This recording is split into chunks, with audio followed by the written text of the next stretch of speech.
इस कोरोना की वजह से जो परेशानियां लोगों के सामने आई, उस परेशानियों को दूर करने के लिए सार्वजनिक संस्थाओं की तरफ से, गुरुद्वारों की तरफ से, मंदिरों की तरफ से, मस्जिदों की तरफ से और व्यक्तिगत लोगों ने अपने प्रभाव से लोगों की मदद करने का जो निर्णय लिया और उनकी मदद के लिए जो राशि दी, वो राशि सरकार ने ले ली और वो लोगों में बांट दी। लेकिन वो उनकी नहीं दिखाई, सरकार की दिखाई और उसके बदले में उतना पैसा सरकार के खजाने से निकाल करके अपनी जेबों में भर लिया। इससे ज़्यादा लूट और क्या हो सकता है। स्वर्गीय चौधरी देवीलाल जी ने जनहित के बहुत काम किए। उनकी एक सोच थी कि लोगों की मूलभूत जरूरियात पूरी हो, रोजी रोटी, कपड़ा, मकान, शिक्षा और स्वास्थ्य का प्रबंध सरकारी कोष से किया जाए। उनके सारे किए हुए कामों को अगर मैं बताऊंगा तो बहुत समय लगेगा और आप सब भोगी हैं, मुझे बताने की आवश्यकता ही नहीं। लेकिन एक छोटी सी बात मैं जरूर आपको बताऊंगा कि चौधरी देवीलाल जी ने सत्ता प्राप्ति के बाद छोटे छोटे बच्चों को 1 रुपया महीना स्कूल में जाने के लिए देने का तय किया, ताकि इस रुपए के लालच में बच्चा स्कूल जाए, अच्छी पढ़ाई करे, अच्छे पदों पर बैठे, ताकि लोगों की का मौका हो। क्या है ये, क्या चीज? स्पीकर है, स्पीकर लगा रखे थे।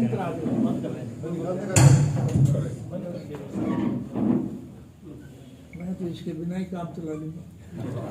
अब ज़्यादा आवाज़ आ रही है। मौजूदा सरकार ने उन बच्चों को 1 रुपया तो क्या देना था, उन बच्चों पर 5 रुपया महीने का टैक्स और लगा दिया। कोरोना टैक्स के नाम से उन बच्चों से 5 रुपया महीना वसूल किया जाता है। और ताज्जुब यह है कि स्कूल बंद है, शिक्षा प्रणाली समाप्त हो चुकी है, लेकिन ये लुटेरे उनसे पैसा ले रहे हैं।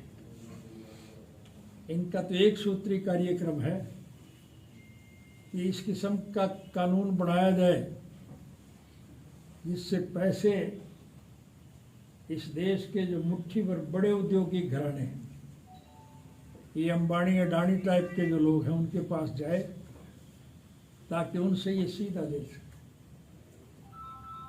देश को लूटने का काम है इनका।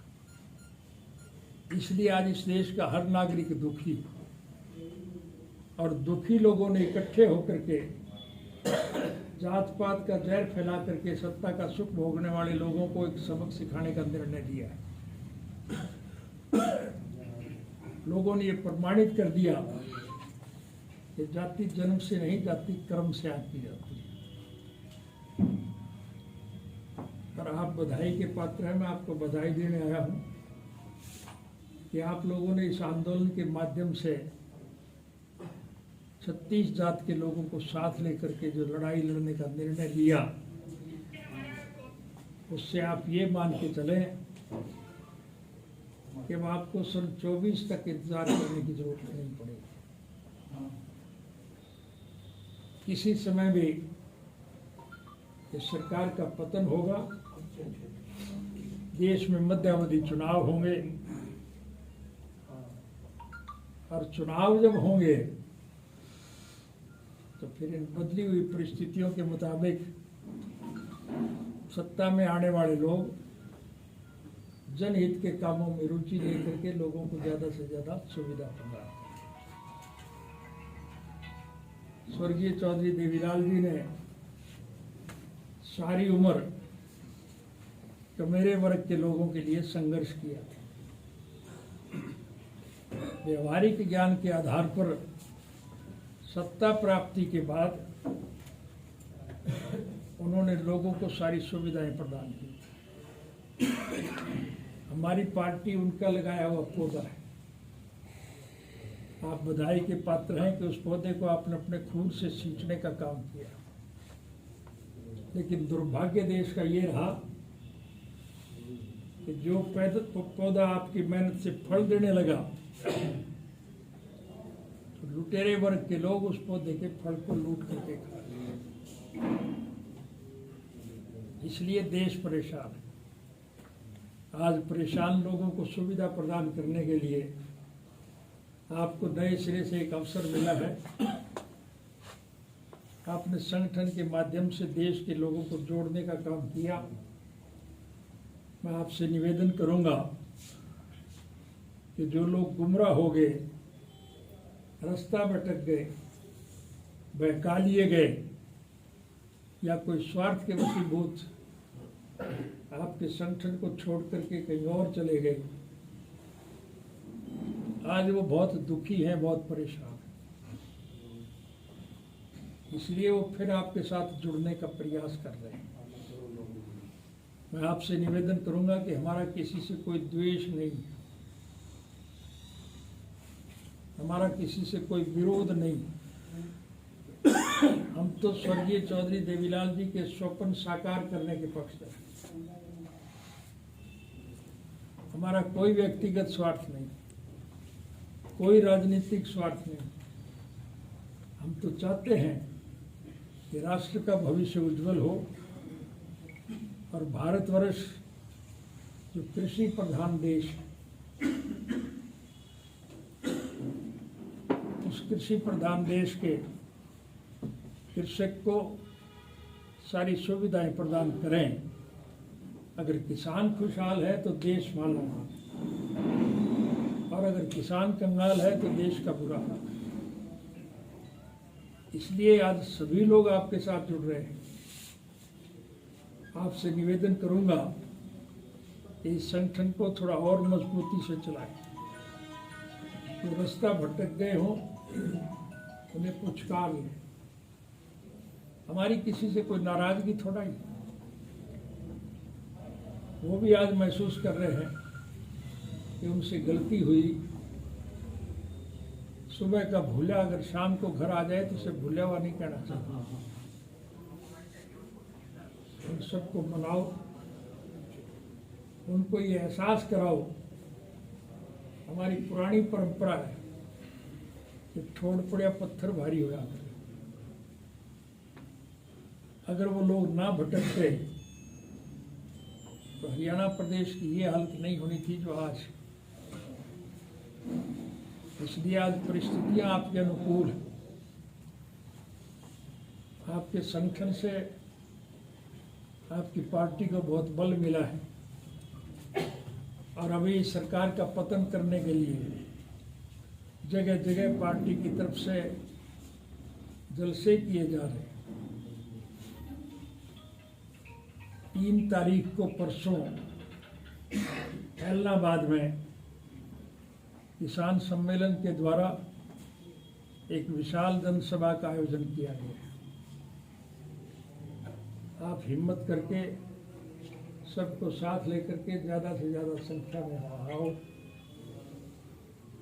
आपकी संख्या से सबको हौसला मिले। अब पैरोल पे आया, 9 तारीख तक मेरी पैरोल है, और मेरी हार्दिक इच्छा है कि मैं 9 तारीख तक सारे हरियाणा प्रदेश में घूम करके सब लोगों से बात करूं। इसलिए प्रेस के साथी भी बैठे हैं, इनसे भी मैं निवेदन करूंगा कि जो कुछ मैं कह रहा हूँ वो तो लिख देना, लेकिन कोई उल्टा सीधा ना छापी और मेरा नुकसान होगा तो आपका भी हो जाएगा। प्रेस वालों की भी हालत खराब है। इस सरकार ने सभी का नुकसान किया है। इसलिए हमें तो संघर्ष करने की आदत है। हमारा कोई व्यक्तिगत स्वार्थ नहीं, कोई राजनीतिक स्वार्थ नहीं, कोई आर्थिक स्वार्थ नहीं। हम तो स्वर्गीय चौधरी देवीलाल जी के स्वप्न साकार करने के पल था। चौधरी साहब की हार्दिक इच्छा थी कि लोगों की मूलभूत जरूरियात, रोजी रोटी, कपड़ा, मकान, शिक्षा और स्वास्थ्य का प्रबंध सरकार की तरफ से किया जाए।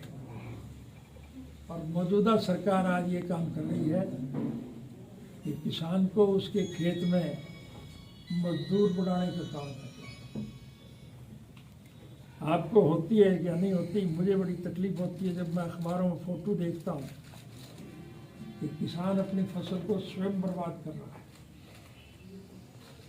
तो देश का अन्नदाता है, देश के भरण पोषण के लिए मेहनत करता है, और वो अपनी मेहनत की कमाई को अपने हाथों में अगर बर्बाद कर रहा है तो फिर ये विचारणीय मुद्दा है कि आखिर वजह क्या है।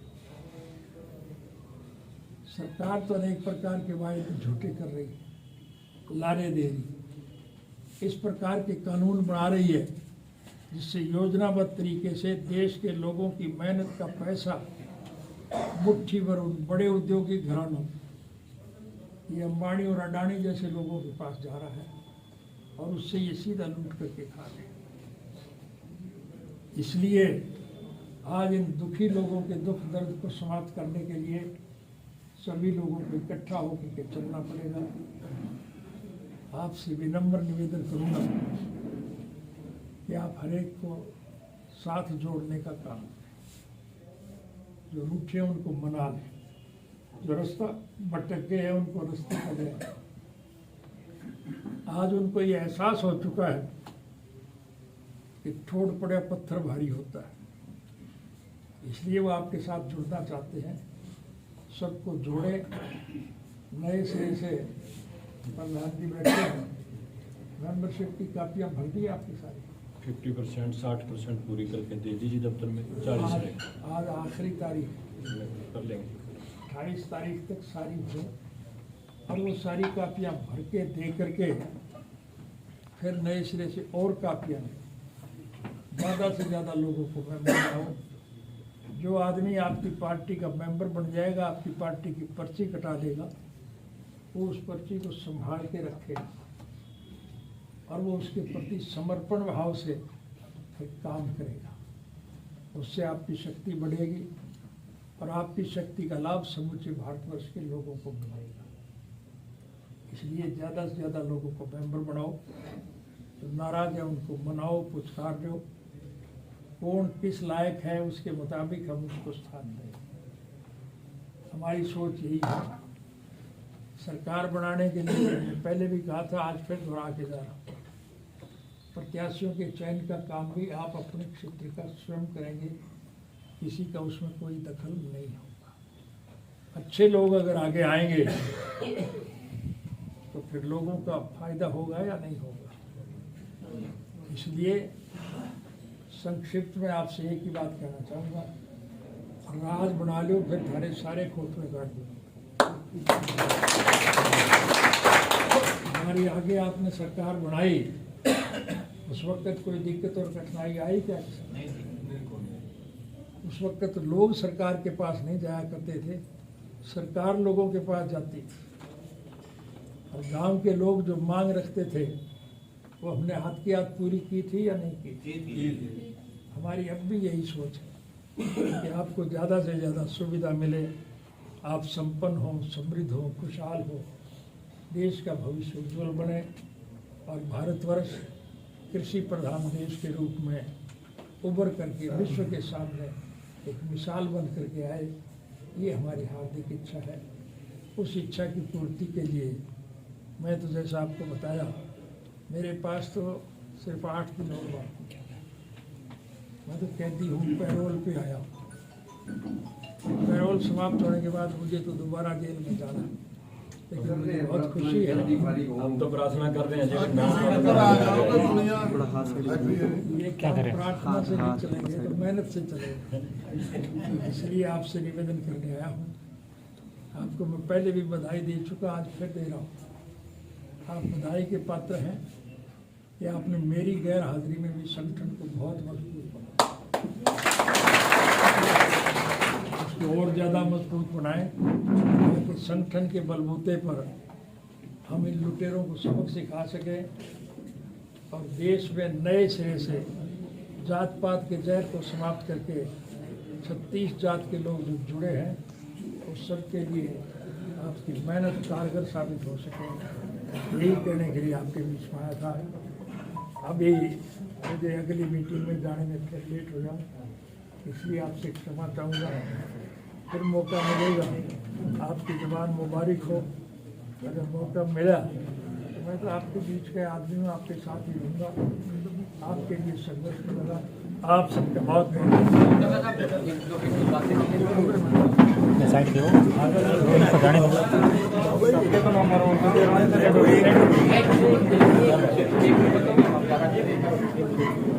जिस तरह से किसान आंदोलन लंबा हो चुका है, धीरे धीरे तादाद वहाँ बढ़ रही है, सरकार उसके बावजूद भी किसानों की मांगे नहीं मान रही, तो किस तरह के परिणाम भुगतने पड़ेंगे आने वाले दिनों में सरकार को? प्रजातांत्रिक प्रणाली में जनता जनार्दन के सहयोग और समर्थन से सरकारें बनती हैं और चुनी हुई सरकारें अगर लोगों के हितों के लिए अच्छे काम ना करें, लोग जनतांत्रिक तरीके से उस सरकार का पतन करते हैं। जैसा अभी मैंने बात कही है, इस किसान आंदोलन के माध्यम से सारे देश के लोग जुड़े और उसका सुखद परिणाम ये निकलेगा। निश्चित रूप से ये सरकार गिरेगी, देश में मध्यावधि चुनाव होंगे और फिर लोगों के हितों की रक्षा करने वाली एक अच्छी सरकार का गठन। पेट्रोल और डीजल के रेट की सजा पूरी हो चुकी है, सरकार उसके बावजूद भी आपको रिहा नहीं कर रही, क्या लगता है आपको? ये प्रश्न मुझसे पूछने की बजाय आप उन सरकारी तंत्र के लोगों से पूछो कि तुम ऐसा क्यों कर रहे हो, इसका जवाब तो वही दे सकते हैं। उनसे भी सवाल करते हैं। मुझे इसकी चिंता नहीं, मुझे तो लोगों के हितार्थ, ये तो सजा है। अगर मुझे मौत की सजा भी दे तो भी उसको मुझे पसंद। 100 रुपये किलो किसानों ने दूध का ऐलान कर दिया कि 100 रुपये किलो देंगे। जिस तरह से पेट्रोल और डीजल के दाम लगातार बढ़ रहे हैं, हम भी 100 रुपये किलो दूध देंगे। क्या लगता है आपको इस फैसले से किसका नुकसान होगा? क्या सरकार अपने हाथ से लगाई हुई फसल को अपने हाथ से बर्बाद कर रहा है? ये कोई जस्ते वाली बात है क्या? दुखी लोग कर रहे हैं। सरकार पेट्रोल के, डीजल के, गैस के सिलेंडर के दाम बढ़ा सकती है, तो क्या किसान को ये अधिकार हासिल नहीं कि वो अपने दूध की कीमत अपनी मर्जी से? तो आप समर्थन करते हैं उसका? आप समर्थन करते हैं 100 रुपये किलो दूध का? निश्चित रूप से सरकार को सबक सिखाने के लिए किसान आंदोलन के माध्यम से लोग जो निर्णय लेंगे हम उसके समर्थन। जिस तरह से भूपेंद्र सिंह हुड्डा ने गुलाबी पगड़ी उतारकर अब भगवा पगड़ी पहन ली है जम्मू कश्मीर में, कल काफी कांग्रेसी नेता ने अलग से मीटिंग करी है, क्या लगता है आपको समीकरण? कौन क्या करता है मुझे इससे कोई सरोकार नहीं। मेरी पार्टी कहीं कोई कमी बेची आपको बताओ, मैं उसको ठीक करूं। बता रहे कि जून और जुलाई के अंदर जो उपचुनाव होना है इलाहाबाद और कालका के अंदर, क्या लगता है आपको? सूत्रों से यह पता लगा कि जेजेपी के खाते में जा सकती है, बीजेपी ने इनकार कर दिया वहां से लड़ने के लिए। कोई लड़े, हमें इसकी चिंता नहीं, लेकिन इन दोनों सीटों पे मेरी पार्टी के प्रत्याशी भारी बहुमत से जीत गया। जेजेपी का वहाँ अगर कैंडिडेट आएगा तो क्या लगता है? चाहे जेजेपी का है, चाहे बीजेपी का है, चाहे कांग्रेस का है, चाहे किसी और पार्टी का है, इंडियन नेशनल लोकदल पार्टी के प्रत्याशी भारी मतों से विजयी। तो क्या लगता है आपको, जिस तरह से हमने बताया कि 2024 का इंतजार करने की जरूरत नहीं है, मध्यावधि चुनाव होंगे, कब तक चुनाव होंगे आपको कोई? सरकार भंग होने के बाद तय किया जाएगा कि चुनाव कब होगा। पहले तो इस आंदोलन के माध्यम से लोग इस सरकार को भंग करवाएं, और जब सरकार भंग होगी फिर नए सिरे से तारीख तय होगी कि चुनाव कब होगा। तो अब लगातार आप प्रदेश का दौरा कर रहे हैं, तो कल आपने बताया कि 3 तारीख को मीटिंग होने वाली है, क्या रहेगा उसके अंदर किसानों की जो सम्मेलन होने वाला है इलाहाबाद के अंदर? मैं यही प्रश्न पलट के आपसे पूछता हूँ कि जो मीटिंगें हमारी हो रही है आपके ख्याल में कैसी हो रही है? किसान आमजन और किसान लगातार पूछेंगे आपको। फिर हमारे यहाँ एक कहावत है, सारी रात रोई, एक मरिया रो गई पड़ोसी का। रुझान बढ़िया लग रहा है, आपकी तरफ लग सारी रहा बात है। मैंने कह दी उसको, फिर पलट के बार बार क्या पूछते, कोई नई बात पूछने की हो तो। रुझान आपकी तरफ ही लग रहा है। लोग मौजूदा सरकार के खिलाफ हैं और लोगों को ये दिखाई दे रहा है कि इस सरकार का विकल्प अगर कोई है तो इंडियन नेशनल लोकदल पार्टी है। ठीक है, धन्यवाद चौटाला साहब, बहुत बहुत आपका ठीक है आपकी शास्त्री जी का बेटा है आपके आशीर्वाद और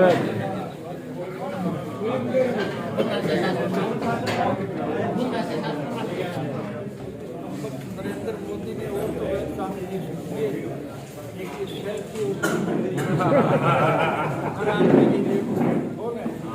और उसके